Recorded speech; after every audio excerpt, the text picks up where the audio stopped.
Hi all, mid cap ഡോക്ടറിൻ്റെ pre മാർക്കറ്റിലേക്ക് എല്ലാവർക്കും സ്വാഗതം. വളരെ ദുസ്സഹമായ സാഹചര്യത്തിൽ നിന്നാണ് ഇത് അയക്കുന്നത്. അതുകൊണ്ട് ഇത്ര ലേറ്റ് ആയത്. അപ്പം ജസ്റ്റ് ഒരു 2-3 കാര്യങ്ങൾ മാത്രം ഒന്ന് പറയുന്നു. ഓക്കെ, മുടക്കണ്ടാണ് എന്ന് വിചാരിച്ചിട്ട് മാത്രമാണ്. അപ്പോൾ നാളെ ഏകദേശം 400-500 പോയിൻ്റ് ഗ്യാപ്പ് അപ്പിനുള്ള സാധ്യതയാണ് നിലവിൽ കാണുന്നത്. 400 മുതൽ 500 പോയിൻ്റ് വരെ ഗ്യാപ്പ് അപ്പിനുള്ള സാധ്യതയാണ്. എങ്കിൽ ഈ ഗ്യാപ്പ് അപ്പിൽ ഓപ്പൺ ചെയ്ത് കഴിഞ്ഞാൽ ഇത് സസ്റ്റെയിൻ ചെയ്യുമോ എന്നുള്ളതിന് അതിൽ ഭയങ്കര ഡൗട്ടാണ്. അപ്പോൾ നമുക്ക് ഇൻട്രാഡേ ലെവലിൽ നോക്കുകയാണെന്നുണ്ടെങ്കിൽ നമുക്ക് 5 മിനിറ്റിൻ്റെ 15 മിനിറ്റ് ക്യാൻഡിലൊന്നും നമുക്ക് ഒരിക്കലും ഇത് പ്രെഡിക്റ്റ് ചെയ്യാൻ പറ്റത്തില്ല. അപ്പോൾ നമുക്ക് ഡേ ക്യാൻഡിൽ മാത്രമേ ഇത് പ്രെഡിക്റ്റ് ചെയ്യാൻ പറ്റും. ഞാൻ ഓൾറെഡി വരച്ചിട്ടിട്ടുണ്ട്. അപ്പം ഇന്നലത്തെ ക്ലോസിങ് ഈ കാണുന്നതാണ്. ഓക്കെ, ഈ ക്ലോസിങ്ങിൽ മാർക്കറ്റ് ഓപ്പൺ ചെയ്യുന്നത് ഈ 22,910 എന്ന് പറയുന്നത് ഏകദേശം ഇവിടുന്ന് ഏകദേശം ഒരു 500 പോയിൻറ്റ് 400 പോയിൻറ്റ് മുകളിലാണ് ഇപ്പോൾ ഈ കാണുന്നത്. ഓക്കെ, 420 പോയിൻറ്റിനടുത്താണ് ഈ ലൈൻ കാണുന്നത്.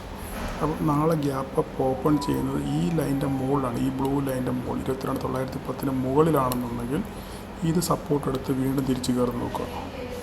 ഓക്കെ, ഇല്ല ഇത് ബ്രേക്ക് ചെയ്ത് ഇതിൻ്റെ താഴെയാണ് സസ്റ്റെയിൻ ചെയ്യുന്നതെങ്കിൽ പിന്നെ നിങ്ങൾക്ക് താഴോട്ട് നോക്കാം. അപ്പോൾ ഇത് പറയുന്നുള്ളൂ, ഈ ലൈൻ, ഈ ഒരു ബ്ലൂ ലൈൻ ക്രൂഷ്യലായിരിക്കും 22,910.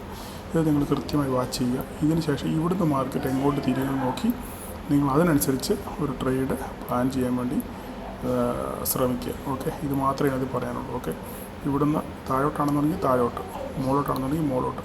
എന്തായാലും നാളെ രാവിലെ ഗ്യാപ്പ് അപ്പിൽ ഓപ്പണിന് ശേഷം മാർക്കറ്റ് തിരിച്ച് താഴോട്ട് വരാനുള്ള സാധ്യത. അങ്ങനെ താഴോട്ട് വന്നാൽ എവിടെ സപ്പോർട്ട് എടുക്കുന്ന നോക്കുക. പിന്നെ നിങ്ങൾക്ക് അടുത്ത സപ്പോർട്ട് നിങ്ങൾക്ക് നോക്കാനുള്ള ഇതിൻ്റെ ഹൈ ആണ്, ഈ കാണുന്ന ഹൈ. ഈ കാണുന്ന ഹൈ ആണ് പിന്നെ നിങ്ങൾക്കുള്ള സപ്പോർട്ട്. ഈ സപ്പോർട്ട് കൂടെ പൊട്ടിച്ചാൽ 22,756 ഇതും കൂടെ പൊട്ടിച്ച് താഴെ പോയി കഴിഞ്ഞാൽ പിന്നെ ഒരു ഡൗൺ ട്രെൻഡ് തന്നെ നമുക്ക് കാണാം. അപ്പം ഇതാണ് മെയിൻ ലൈൻ. ഈ ബ്ലൂ ലൈനാണ് മെയിൻ ലൈൻ 22,910. അതിന് മുകളിലോട്ടാണോ താഴോട്ടാണോ എന്നുള്ളത് നോക്കുക.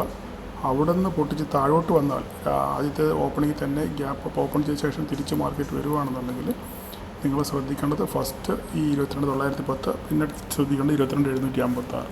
ഇത് രണ്ടും പൊട്ടിക്കുകയാണെങ്കിൽ പിന്നെ മാർക്കറ്റ് താഴോട്ട് തന്നെ വരും, ഇല്ലെങ്കിൽ മുകളിലോട്ട് പോകാനുള്ള സാധ്യതയാണ് ഉള്ളത്. ഓക്കെ, അപ്പോൾ അടുത്ത ബാങ്ക് നിഫ്റ്റി നോക്കാം. Bank nifty already വരച്ചിട്ടിട്ടുണ്ട്.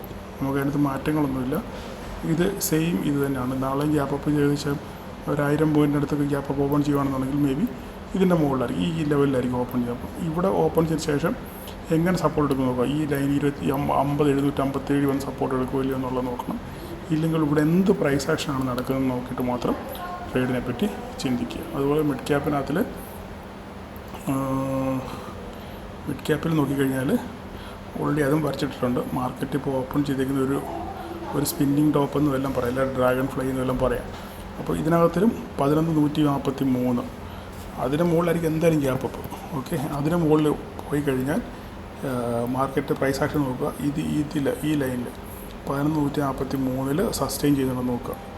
ഓക്കെ, അവിടെ സസ്റ്റെയിൻ ചെയ്യുന്നുണ്ടെങ്കിൽ അവിടെ 4 മേലോട്ട് നോക്കുക. ഇല്ല ഇത് ബ്രേക്ക് ചെയ്തായിട്ട് പോകുകയാണെന്നുണ്ടെങ്കിൽ നിങ്ങൾക്ക് താഴോട്ട് നോക്കാം. ഓക്കെ, അപ്പോൾ സൂക്ഷിച്ച് മാത്രം മിഡ് ക്യാപ്പിൽ ട്രേഡ് ചെയ്യുക. ഹൈലി വോളറ്റൈലായിരിക്കും മാർക്കറ്റ്. അപ്പോൾ നാളെ എല്ലാം നോക്കിക്കണ്ട് മാത്രം ട്രേഡ് ചെയ്യാൻ ശ്രദ്ധിക്കുക. ഓക്കെ, എനിക്കറിയാം നിങ്ങൾക്ക് എൻ്റെ ഒരു പരിമിതമായ സെറ്റപ്പിൽ നിന്നാണ്, ഞാനിപ്പോൾ ഹോസ്പിറ്റലിൽ നിന്നാണ് ഇത് ചെയ്യുന്നത്. അപ്പോൾ ഒരു പരിമിതമായ സെറ്റപ്പിൽ നിന്ന് ഇത് പ്രീ മാർക്കറ്റ് മുടക്കണ്ട എന്നുള്ളൊരൊറ്റ ഉദ്ദേശം കൊണ്ട് മാത്രം ആണ് ഇത് ചെയ്യുന്നത്. ഓക്കെ, അപ്പോൾ നിങ്ങൾ സഹകരിക്കുക, തന്നെത്താൻ പഠിക്കാൻ ശ്രമിക്കുക. Okay, thank you.